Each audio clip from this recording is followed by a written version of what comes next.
The Equitable Life Assurance Society presents This is Your F.B.I.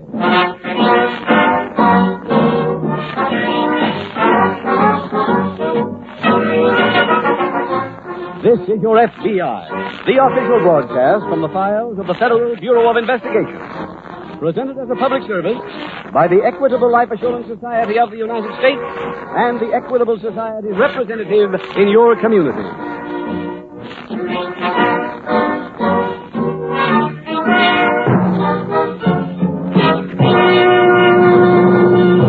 The Equitable Life Assurance Society is a great mutual institution, organized to serve Americans and America.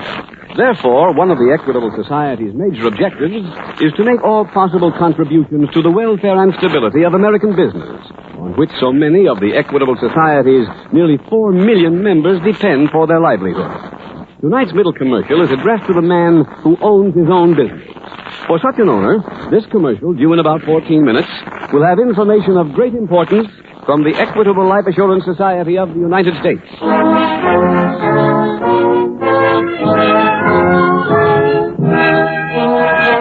Tonight's FBI file, The Man Who Died Twice.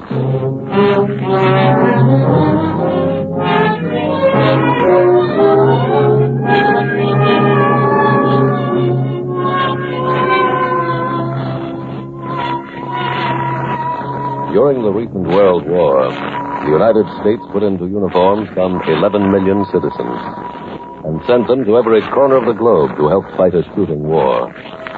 They fought battles in far-off places with strange-sounding names. Places like Salerno, Anzio, San Nazaire, Bastogne, and Aachen on one side of the world, and Yunnan, Corregidor, Tulagi, and Finschhafen on the other side. They fought those battles and they won them, but they won them dearly. Now it is 3 long years since the shooting has stopped, and in the streets of America we are enjoying what the historians will refer to as peace. Yet, let us examine that peace. In these next 4 years, should the present average hold up, the number of people killed in the United States will be 18% of the number who died during the entire war. Unless some form of prevention is practiced, more than 30,000 people will be killed by American criminals by November 1953.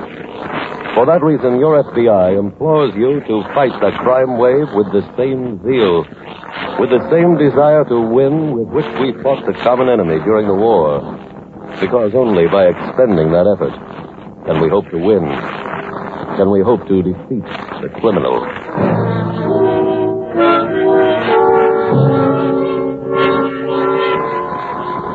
Tonight's file opens on the front porch of a small, unpretentious home located in a large western city. It is late afternoon, and a middle-aged man fumbles with his keys before unlocking the front door and entering. Is that you, Harvey?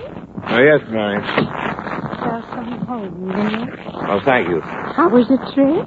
Marion, please, let me hang up my hat and coat first before you ask any questions. Oh, I'm sorry, dear. There's some hangers missing from this closet, Marion. Oh, I used them while you were away. I wish you wouldn't do that. You have as many hangers in your closet as I have in mine. You need them right now? Well, that's not the point. Everything should be kept in its proper place. I know. Can I help you unpack, Harvey? Oh, it may not be necessary for me to unpack. What do you mean? We may have to put the new Enterprise on the shelf and move along. What happened? Oh, this morning as I was walking to my plane at LaGuardia Airport, a man saw me. Who was it? He was a man who knows my background. He was a prosecution witness in the trial in New Orleans. You sure he recognized you? He saw me every day for 2 weeks at the trial. You might have forgotten. I can't afford to take the chance. The Chinese have a proverb, a rash man provokes trouble. In this business, caution must govern my every move. Tell me, what have we for dinner tonight? Oh, stew. Are there any steaks in the icebox? Yes. Good. Start preparing 3 of them. 3? That's right. We're going to have a guest. Get out the good silver. Who's the guest? Oh, I don't know yet. Huh? I'm going out now and find one.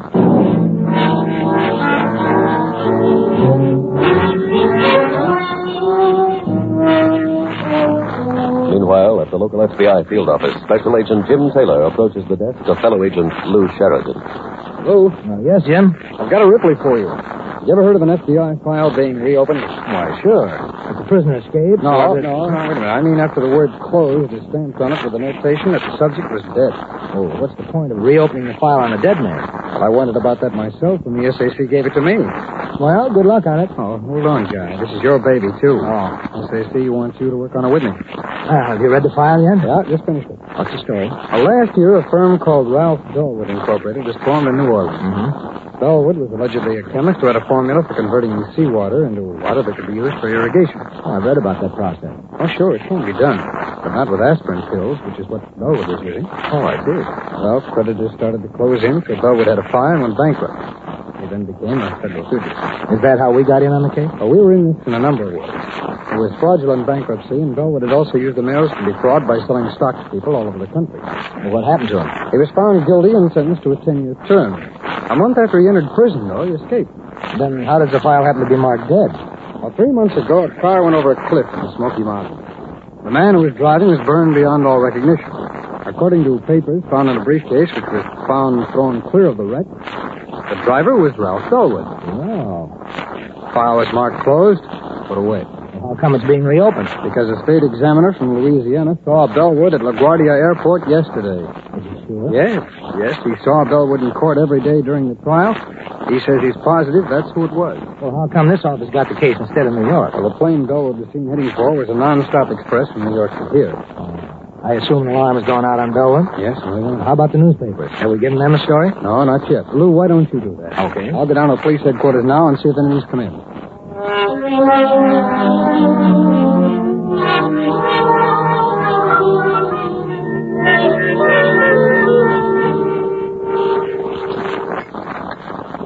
Marion. Oh, yes, Harvey. I think our guest might like a little more wine. Oh, I'm sorry.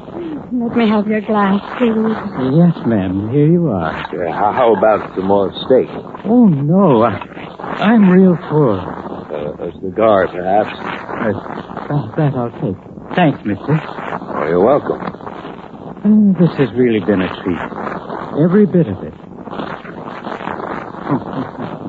Who'd have thought this morning that I'd have wound up a day like this? I suppose it was unexpected. That's putting it mildly. Just imagine how you'd feel if you're walking down the street and all of a sudden a man came along, took you home and gave you all this. Well, you make it sound much more magnanimous than you should, Mr. Littlefield. I just happen to be in a position to help my fellow man, and I'm doing it. How would you like a job? Oh, now, look, you don't have to feel... Mr. Littlefield, you can't make very much at your trade of going from door to door sharpening knives, can you? No. Then you should accept my offer. Well, I don't want you to get any idea that this is charity. I need a night watchman at my laboratory. That's true, Mr. Littlefield. Mm-hmm. Well, I can't tell you how much it would mean to me. But are you sure I'm the man for the job, sir? I know you are. Marion, I think I'll take a walk down to the laboratory with Mr. Littlefield right now and show him around.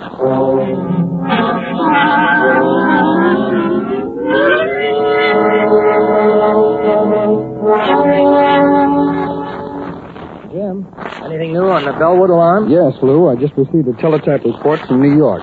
Knoxville is the closest office we have to the place in the Smokies where that accident occurred, which ostensibly took Bellwood's life. So they requested the Knoxville office to reinvestigate the accident. Try and find out who really died in that crash. Well, that's not an easy assignment 3 months afterward. They found that out. Who owned the car that crashed? An automobile rental agency in Knoxville. The car had been rented by Ralph Dullwood. A check of signatures proved that it was really Dullwood who signed for the car. I see. But that still didn't give Knoxville any lead on who the dead man was, and there seemed to be no way of finding out. Well, as I remember, you said the body in the car was burned when it crashed. That's right. It was burned so badly that no investigation was possible from that angle. And still, they got some kind of a lead? Yes, one of the agents working on the case got the idea of checking on the missing persons list for a 2-week period before and after the day of the accident. He investigated every male name on that list. Found that only 6 of the people were still missing. No further lead was available, however, on any of those 6. So the Knoxville office wired the New York office the names of those 6 people. Why New York? Well, so that New York could check the flight records of all planes leaving LaGuardia Airport on the day that the state examiner saw Bellwood there. Oh, that's all right. It sure was. One of the flights carried a passenger with the same name as one of the 6 missing people from Knoxville. Oh, then Bellwood must have murdered that man, put his body into the rented car, and assumed the dead man's name. It certainly appeared that way. Oh, Bellwood is now using the name Harvey Ambridge. Ambridge? That's right. Now let's check and see if we can find out about Mr. Ambridge.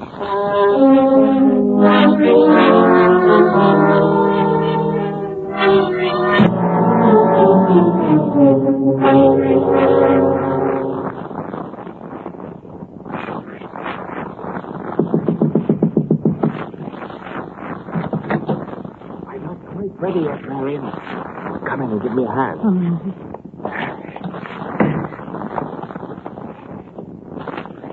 I smell gasoline. Well, you should. I've just painted the laboratory walls with it. Oh? Well, watch your step, dear. Part of the lobby floor is painted with gasoline, too. Oh, my, those fumes are strong. That laboratory is a big room. Do you have to stay in here very long? No. A few more swabs with this brush. What are you painting the gasoline out here for? I'm just painting a pathway. When I'm finished, I put a match to the end of this path, and the fire will follow it right under that door and into the lab. Oh. There.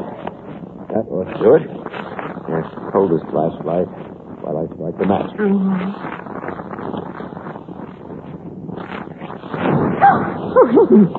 We can leave now. Marion, are you sure you know what you're supposed to do? Yes. I called the fire department. That's right. But wait for the flames to get a little higher. I'll meet you at home. By the time the fire department gets here, all they'll find in the lab is my body. Your body? I should say, Littlefield's body. Littlefield? The old man who was at the house for dinner tonight. Oh, but Harvey, you can't burn a man alive. Marion, he's been dead for an hour.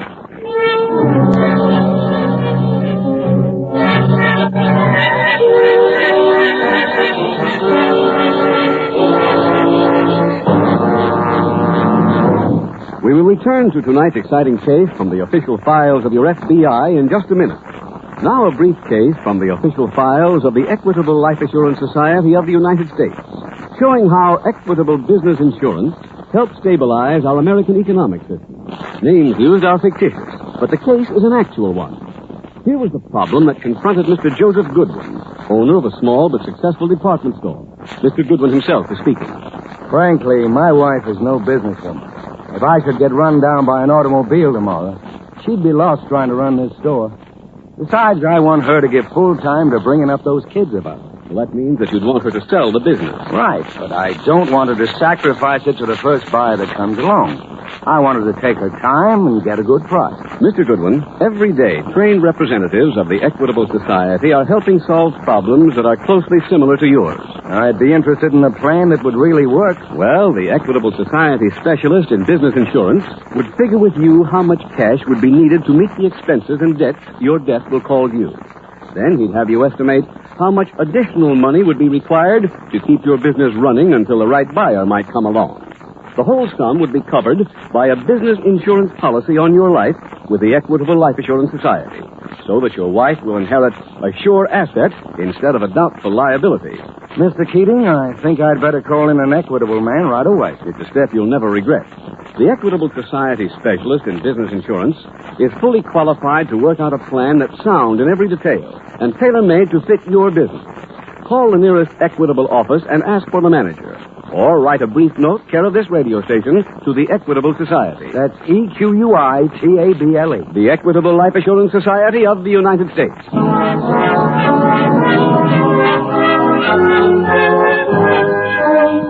And now back to the FBI file, The Man Who Died Twice.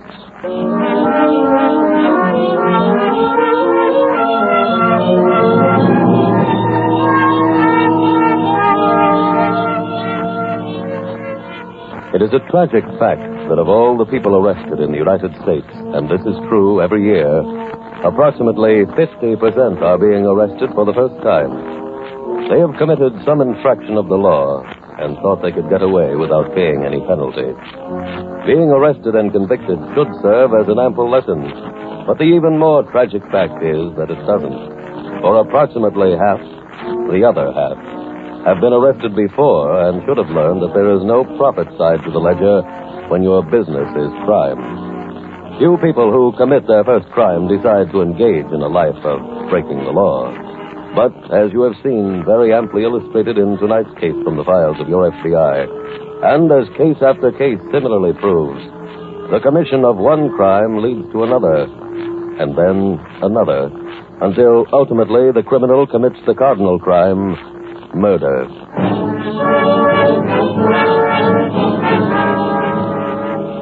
Tonight's file continues at the local FBI field office. Lou, I don't understand not being able to get any kind of a lead on Ambridge. Neither do I, Jim. The police have checked every hotel and boarding house in town. I've checked the milk companies, the phone company, and all other utilities. Why, they don't even have an Ambridge listed under their applicants, let alone their customers. Oh, excuse me. Okay. Special Agent Taylor speaking. Yes. Yes, Chief. What? Where did you say that was? Okay. Yes. Yes, we'll be right over. Thanks for calling, Chief. I was Chief Thompson over at the Forest City Fire Department. Forest City?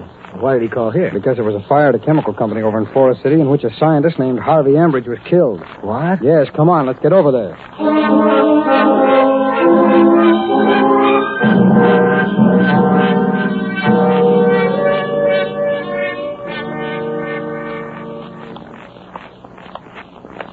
Oh, I just finished talking to Chief Thompson. He said Mrs. Ambridge called in to report the fire. Said that her husband was trapped inside this building. When was that? About 1:15 this morning. Fortunately, though, somebody else called in to report the fire before she did. That's how they happened to get here before it did too much damage. I see. Thompson said it was all right for us to go into the lab. Oh, good. I'd like to see the place. Well, come on. There's not much evidence of a fire out here, is there? I guess they caught it pretty early at that. Well, go ahead, Jim. Thanks. Wait a minute, Lou. Huh? Look. Look here, right inside the door. See this fan-shaped mark on the floor? Uh-huh. That shows that the flames were ignited from the outside and spread in under the closed door. Jim, I think this place is going to take quite a bit of inspection. I do, too. Well, you take that side of the room, huh? I'll take this one. Okay. You know, I suppose we ought to check these test tubes for fingerprints. Hey, Jim. Yeah. Here, take a look in this locker. What is it, Lou? I'd say that was quite a bloodstain, wouldn't you? Yes, I sure would. But didn't Chief Thompson say the body was found over on the other side of the lab? That's right, Lou, he did. Well, if Ambridge had lost this much blood, he could never have gotten over to the other side. No. Besides that, the bloodstain is discolored. Look, you can see that it's been brightened by the explosion. Wow. That means this bloodstain was in this closet before the explosion. Lou, it's pretty obvious now. Ambridge has committed another murder. I don't think there's any question about that. Yeah, but we have to find out who the victim was, and I doubt that's going to be easy. Lou, why don't you stick around here and see what else you can pick up? Okay. I'll go down to the morgue and take a look at that body.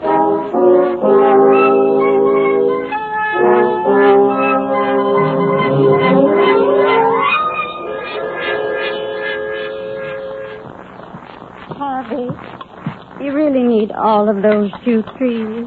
Yes, Marion. I have 7 pairs of shoes, so I need 7 pairs of shoe trees. That's perfectly simple, isn't it? I guess so. Harvey, Yes? can we go out to dinner tonight? Well, no. Well, I would like to eat out. Well, you can wait till we get to Boston.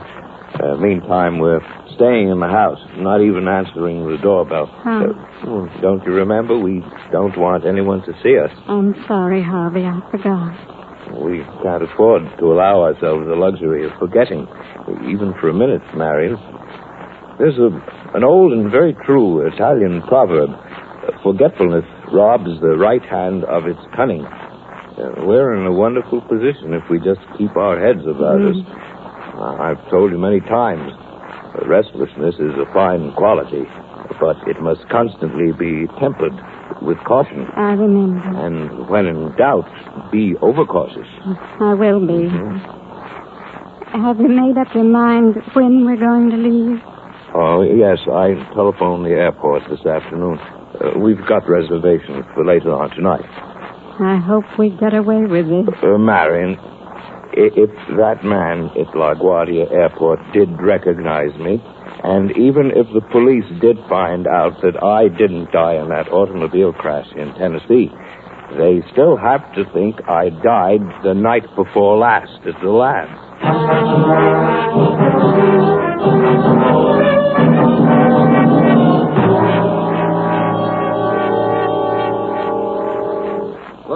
Hello, I think I've got something. I hope so, Jim. Fortunately, they hadn't done any post-mortem work on the body before I got down to the morgue. What did you find out? Well, from his appearance, the dead man was about, 65 years old. Mm-hmm. He'd been killed by being struck on the head with a very blunt-edged weapon. I see. Incidentally, Ambridge wasn't even careful enough to substitute his clothes for the victim's. Well, did the clothes give you any lead on the old man's identity? No, they were old and patched, had no labels in them. But they definitely belonged to somebody who was down and out. I sent them to the lab. You get anything? Yes, they said the dirt in the cuffs of the pants contained a large amount of emery dust. Emery dust? Mm-hmm. Well, they use that in a lot of jobs, Jim. Yeah, I know they do. But when the lab found that the old man's jacket was worn on top of the right shoulder, they figured that he probably carried something up there. Could they tell what it was? Well, did you ever see an itinerant knife sharpener who carries his portable emery wheel strapped over his shoulder? Why, sure. Well, that has to be it, Jim. That was their hunch, and it paid off. How? Well, I remembered that those itinerant peddlers have to supply a picture of themselves to the police department when they get their license. That's right, they do. So I went down to headquarters, went through their files, and found a picture of the old man. His name was Tom Littlefield. Well, I'd say that's a good day's work. Now, we did something else, too. When we couldn't find Ambridge's address from anyone, I remembered one report said that he had a car, a Buick. Uh-huh. Well, there wasn't any registration at the Motor Vehicle Bureau in Ambridge's name, so we just started checking Buick service stations throughout the city. Any luck? Yes. One of them had repaired Ambridge's car and gave me his home address. Good. Lou, I've got a search warrant here now. Let's go to his home and see if we can find anything.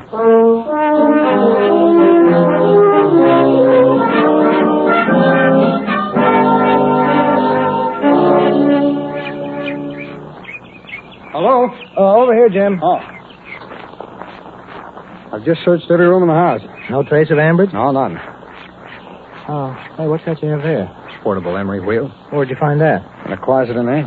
I don't think we need any further proof that old man Littlefield was here. No. You find anything in the garage? Oh, Ambridge left his car here. It has out-of-state license plates on it. Oh, that's why we couldn't find Ambridge's name in the Motor Vehicle Bureau. Yeah. Jim, in spite of the fact that Ambridge had disappeared, I don't think there will be much trouble getting a conviction against him for murder. I'd just as soon he weren't convicted in absentia, though. I'd like to see him when he hears the judge impose sentence. Yeah, it's tough to come this close to catching a criminal like Bellwood, or Ambridge, or whatever he's calling himself now. Lou. Lou, you've just given me an idea. Come on, let's get to a phone.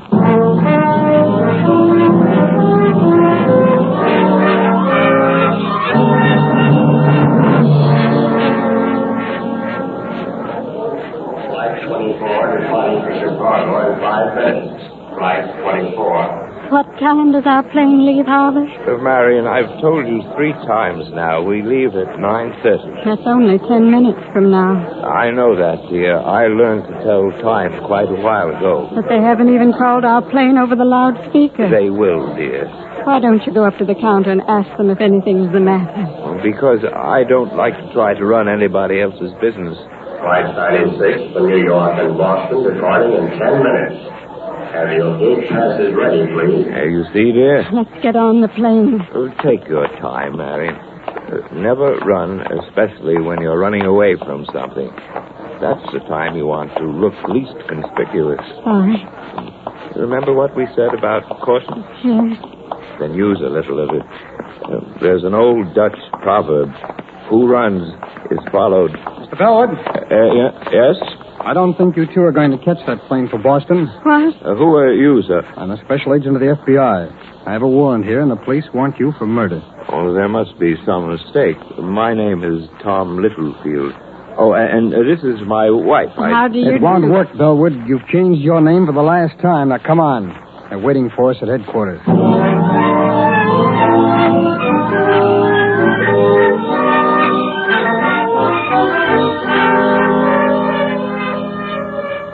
Ralph Bellwood, alias Harvey Ambridge, and his wife Marion were turned over to local police because of the more serious charge of murder. Ambridge was found guilty and sentenced to be executed.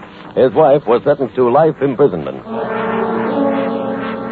The final clue which led to the solution of tonight's case was the use by Ralph Bellwood of the pseudonym Tom Littlefield. Special Agent Taylor, remembering that he had once before assumed the name of his victim, checked all transportation depots and found that a Mr. and Mrs. Tom Littlefield had a reservation on the plane to Boston. Working side by side with Special Agents Taylor and Sheridan on tonight's case, as it works with every special agent on every case, was the F.B.I. Crime Laboratory. Started in 1932 by Director J. Edgar Hoover, with one man and one microscope, that laboratory celebrates its 16th anniversary this coming week. The varied functions of the hard-working technicians who man the laboratory staff include blood examinations, firearms identification, cryptanalysis, spectrography, special photography, and microchemical examinations. These men, who have enlisted the aid of science in the field of crime detection, have provided a solution to a tremendous number of cases. And for that reason, we feel it is proper to take the time on this, the eve of their 16th anniversary, to thank the men of the F.B.I. Crime Laboratory for a job well done.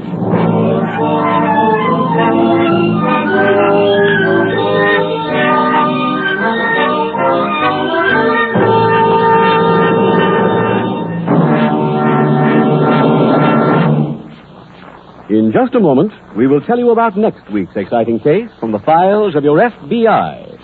Now, one last word about business insurance. The reason why the Equitable Society emphasizes this type of insurance is very simple.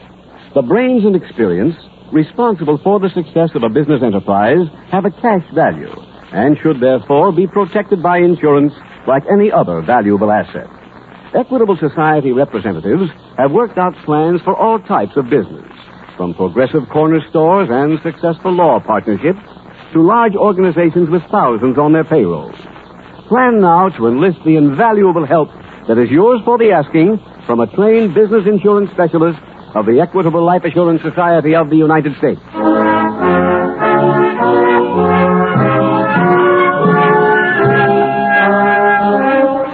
Next week, we will dramatize another case from the files of the Federal Bureau of Investigation. A timely and exciting story about our peacetime draft. Its subject, fraud. Its title, The Unwilling Draft Dodger. The incidents used in tonight's Equitable Life Assurance Society's broadcast are adapted from the files of the Federal Bureau of Investigation. However, all names used are fictitious, and any similarity thereof to the names of persons living or dead is accidental. Tonight, the music was composed and conducted by Frederick Steiner. The author was Jerry D. Lewis. Your narrator was William Woodson, and Special Agent Taylor was played by Stacy Harris. This Is Your F.B.I. is a Jerry Devine production. This is Larry Keating speaking for the Equitable Life Assurance Society of the United States and the Equitable Society's representative in your community, and inviting you to tune in again next week at the same time when the Equitable Life Assurance Society will bring you another thrilling story from the files of the Federal Bureau of Investigation, The Unwilling Draft Dodger, on This Is Your F.B.I. This is ABC, the American Broadcasting Company.